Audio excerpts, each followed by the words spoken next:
for a beautiful warm-up for the morning. Really softened our minds and opened them up, ready to be receptive to what we're doing. That's you. Whoops. Please roll on in and get a seat. Take a seat. Be comfortable. Can I get this one? Good morning. Are we right with the AI Media? Good morning, AI Media. Good morning, ladies and gentlemen who have come to the place really here. My name is Heidi Chapello, and My name is Heidi Chapello, and I'd just like to welcome you all to arrive at New Space today. And we'll start with the welcome acknowledgement of country. That's all right. Come on in.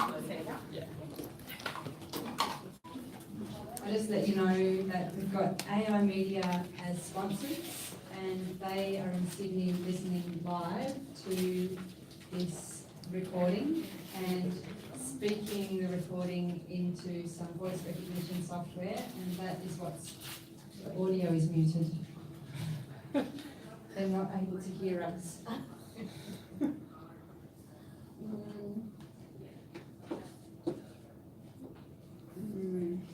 Christy will deal with that in just a minute. Is Christy there? Yeah, she's just coming in. Okay. So, Kai Yanting. Hi everybody. Christy, the audio is muted, sending to our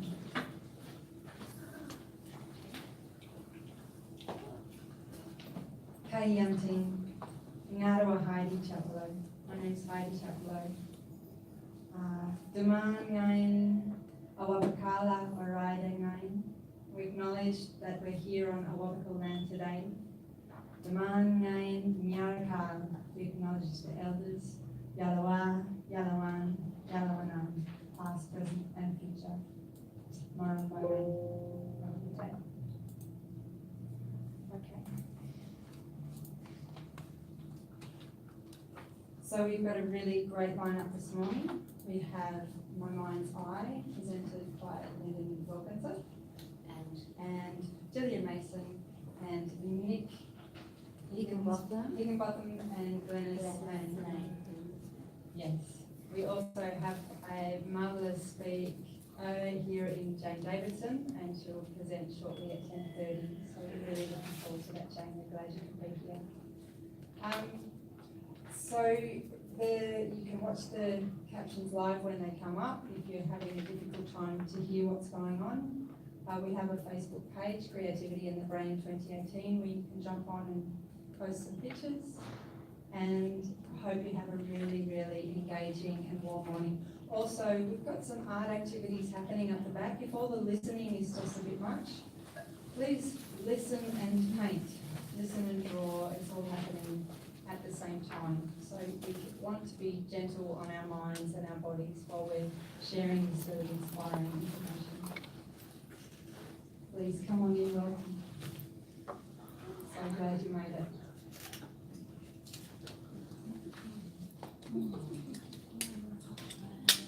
For the speakers this morning, I've got a little set of traffic lights. When you've got like 5 minutes left, I'll put there's a green light, 2 minutes or 1 minute left, orange light.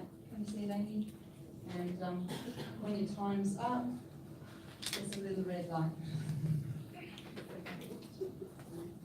Okay.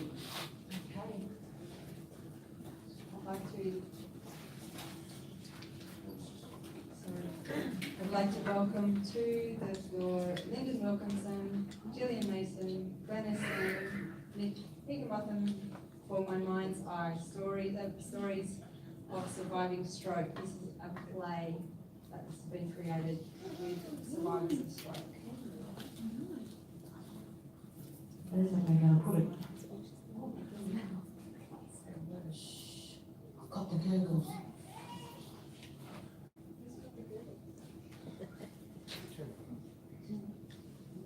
Okay, hello. Thank you so much for having us here. My name is Gillian. I'm a stroke researcher, and very briefly, we gathered together a group of people that have had strokes who live in the community. Most of you know, but I know everyone doesn't, that a stroke is an interruption of brain flow to the brain. So it causes brain damage to the tissues of the brain. It causes a disruption to connections in the brain as well, and also a secondary process of degeneration of different parts of the brain that really can affect cognitive function. So the ability to think, to have working memory, can cause fatigue. I'm mentioning these things because along with the grief and loss and shock that can come with a stroke, one of the invisible disabilities is the ongoing cognitive limitations that can come from stroke. We created this project for lots of reasons, but for me as a neuroscience researcher and a physiotherapist, I found that this thing, the cognitive dysfunction was maybe a low-hanging fruit.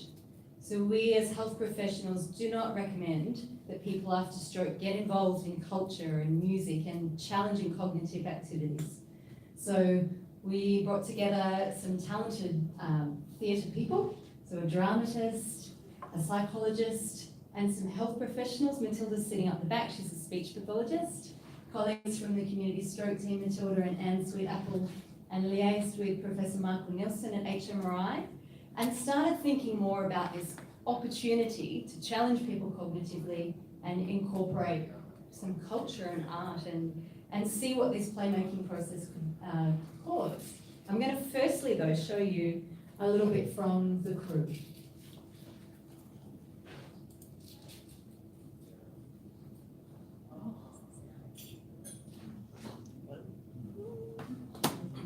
We might have to ask Glenys to sing.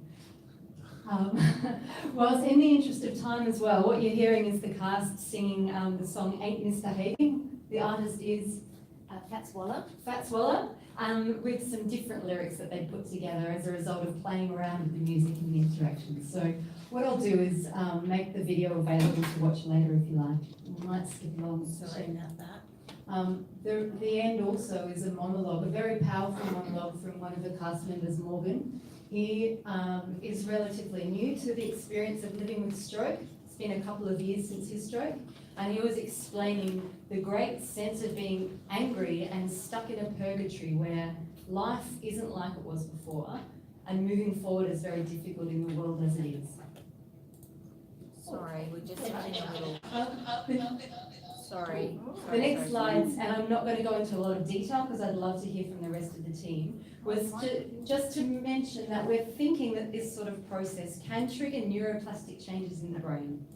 So there's quite a lot of evidence from our lab that exposing people after stroke to an enriched environment where it's stimulating can cause brain changes that don't just help to repair the damage but create new connections in the brain.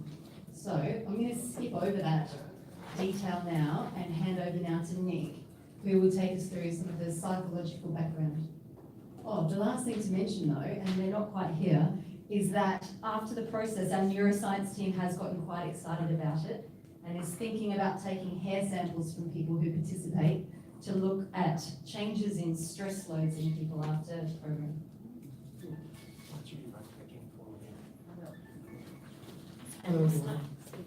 Shall we show Brian's piece just now while you're getting organised? It leads in nicely to. Although we can't hear the audio, so carry on. Sorry about that. I'm not sure that's Of course. Okay, hi everyone. It's a pleasure to be here today. I'm a psychologist and I've worked on musical theater projects for about 12 years, so that's the perspective I brought to this project. And as it was a 2 months long rehearsal and then producing a little play at the John Hunter Hospital. And so what I saw as a psychologist trying to impose a conceptual understanding onto this was that there's 3 levels of phenomenon. The first level is the demands of playmaking itself on participants. The second level is the psychosocial and emotional intermediate processes. And the third is the long-term gains that flow from rehearsal and performance.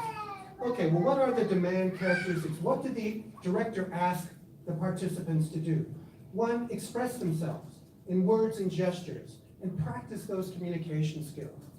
Secondly, to share deeply felt personal stories, often traumatic and life-changing. Like I've said to people, if I have another stroke, please just hold something over my face. I don't want to keep living. To thirdly, draw out memory and express strong emotions and harrowing images. I died that day in my head when I had the stroke. I was buried underground. I couldn't control my emotions. They must also react to each other's shared narratives. For example, someone said, I find stories like this so hard to deal with. Or, I feel like what you said about choosing your life, it's like choosing your car and being the driver. That was a positive story. Also, at the core of it was learning acting skills through improvised role plays and of characters who have opposite objectives. You might know the improvisation task, like, yes you did, no I didn't. And also the use of visual images to stimulate pre-stroke memories from the land of who I was, to reconnect with positive emotions from your past.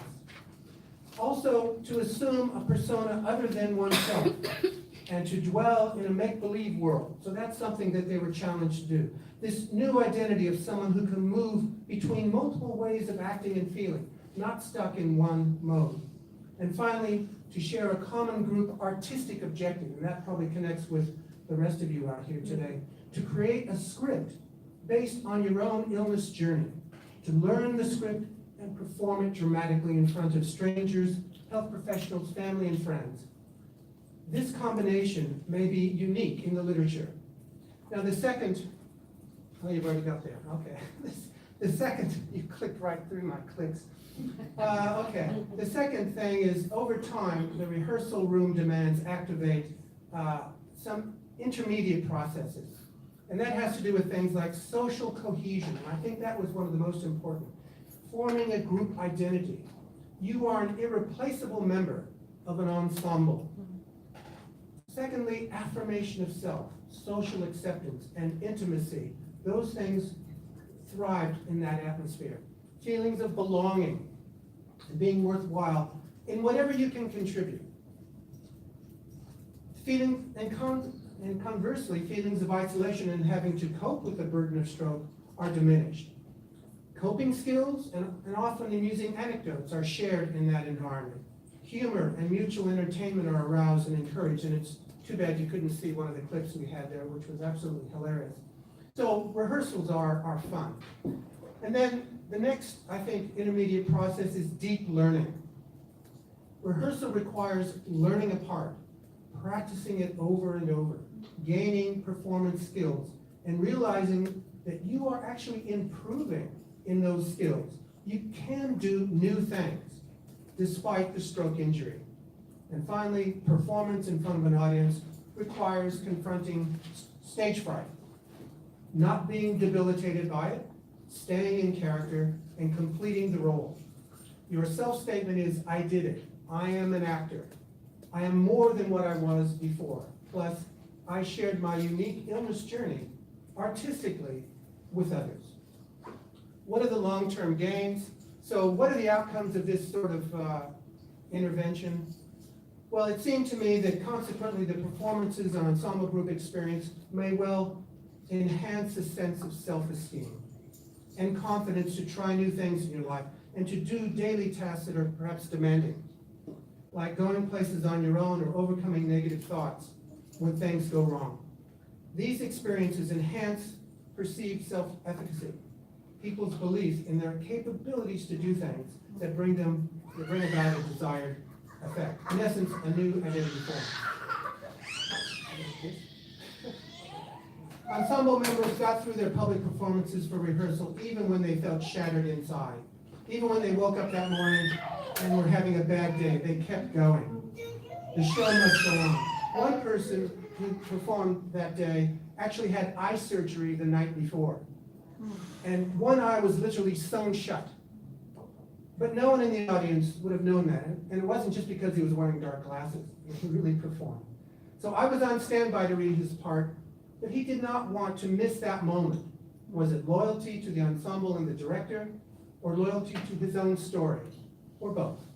We theorize that quality of life improves positive feelings, grows stronger, hopefulness lifts, depressive mood declines. Right after the show, our performers were on a huge emotional high. A standing ovation helped, but the sense of real accomplishment was pervasive. Lastly, I'll just say, how is this different from other stroke groups? Well, participants say that there is a shared intimacy through mutual self-disclosure of their stories. And it moves towards what might be even like a therapy group atmosphere, where people feel listened to. And it allows presenting one's defining moment to the world artistically. As opposed to other groups where there might be, it's an education by an expert, or even other arts presentations that don't emphasize members sharing stories and transforming them artistically and inspiring each other. In summary, playmaking appears to have a unique set of demands that activate powerful psychological and emotional experiences that bring about confidence, self-identity, and positive mood.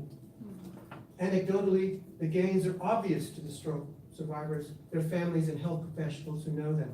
One carer said to me, "This group is the best thing that happened to her in 8 years since her stroke. We both have changed." Thank you.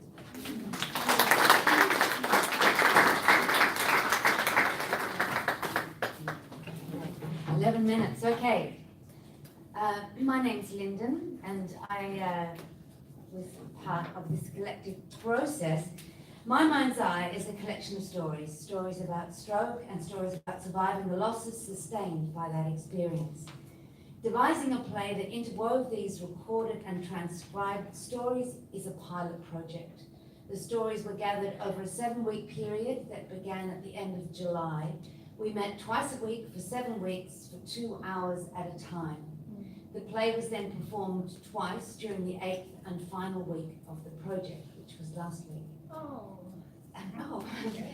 The play concludes with an upbeat ending, and that was a gift. That all of the participants as an ensemble were able to locate a positive outcome from their own particular stroke catastrophe is a testament not only to the participants' resilience, but it is also a reflection of the power of collaboration, empathy, and co-creation.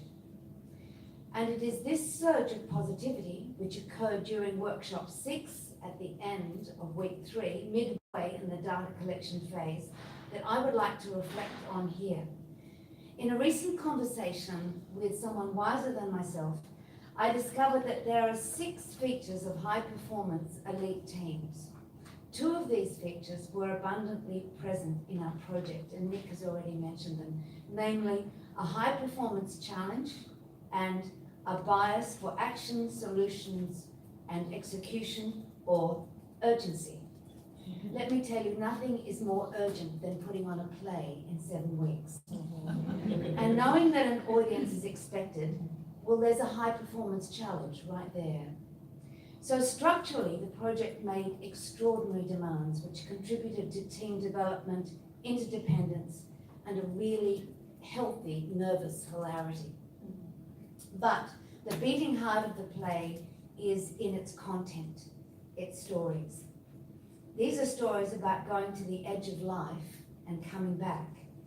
These are stories about living with this knowledge and finding possibilities within the grief and rage of infuriating limitations. I found as we progressed that I began to think of the ensemble as archetypal messengers, that they had more to tell us about how to live than we had to tell them. They became, in short, the bright lights in Glennis's story.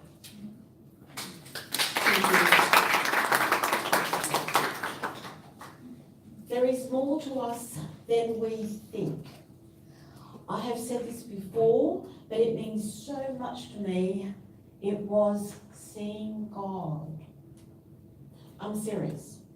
I'm not going to deny that I died. I had an aneurysm and they gave me a stroke so I could operate properly. So I don't know what it's like to have a stroke, but I just know what it's like to wake up with one. And I know what it's like to die. I was very happy. I know it's the happiest you feel in your whole life.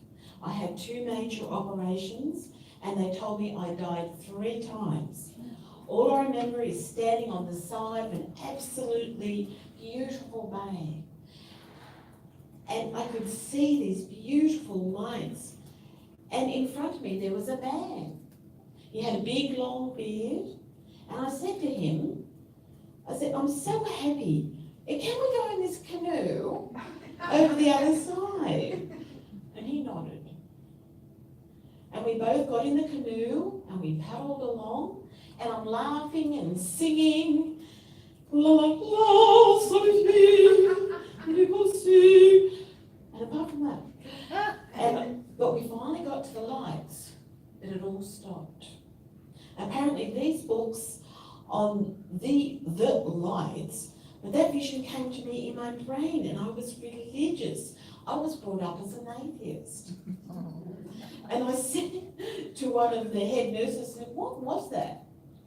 And she said, people have these stories. And I said, well, where does it come from? She said, oh, I don't know, look it up on the net. Thank you.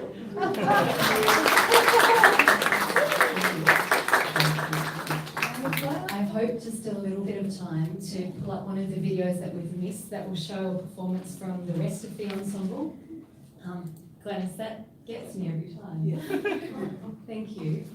While we're bringing that up, I'd just like to say that this has come about through a lot of people volunteering their time. We didn't receive any funding to run this as a research project, even though we really think that there's a lot in it. It's something that pushed the participants a lot further than the lowly health professionals involved could have ever imagined. So we expected we might pull together 20 minutes of a play, but the performers put on a 50-minute show, and it was full of nuance and humour. So we're so impressed. Our speech pathologist said that she actually was in disbelief. She talked to her in the break about how well people were able to read the script, keep up with where they were, so the working memory function actually apparently really improved. It's quite amazing. So we'll show you one little clip to finish off. I should give people this opportunity, so that's why I want to get funding.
At the moment, there's just anger and loss.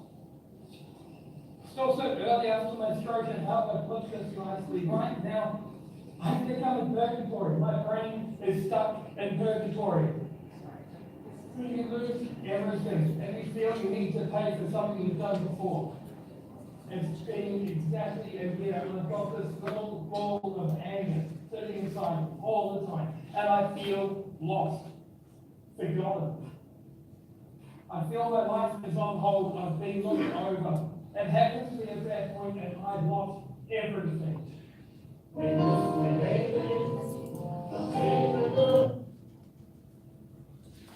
And we'll just be cheeky and show one more very shortly. Now, the reason that I'm really glad we've got time to show this is that the star of this clip here actually had another stroke this week, He's doing really well, but we want to dedicate our presentation today to Brian, and I hope you're watching from the hospital bed since I've got your phone charger. I knew I would never go back to my work. Oh, please pick up the image. My left arm was so. Ah, great. So this is Camilla and Brian.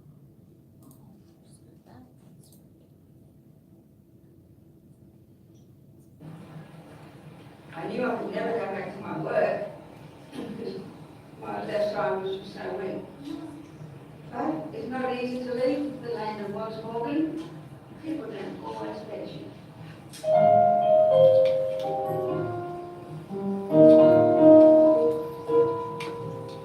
I'd like a massage. Helpful conversation number 2. And Brian. I'd like another massage.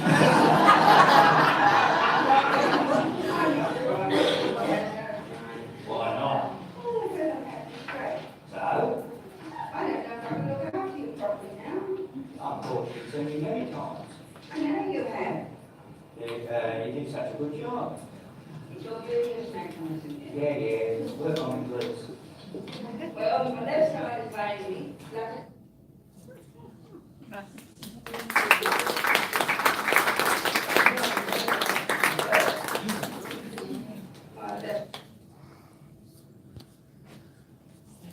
Yes, I think we're done. Let's give the mind's eye another round of applause. Thank you so much.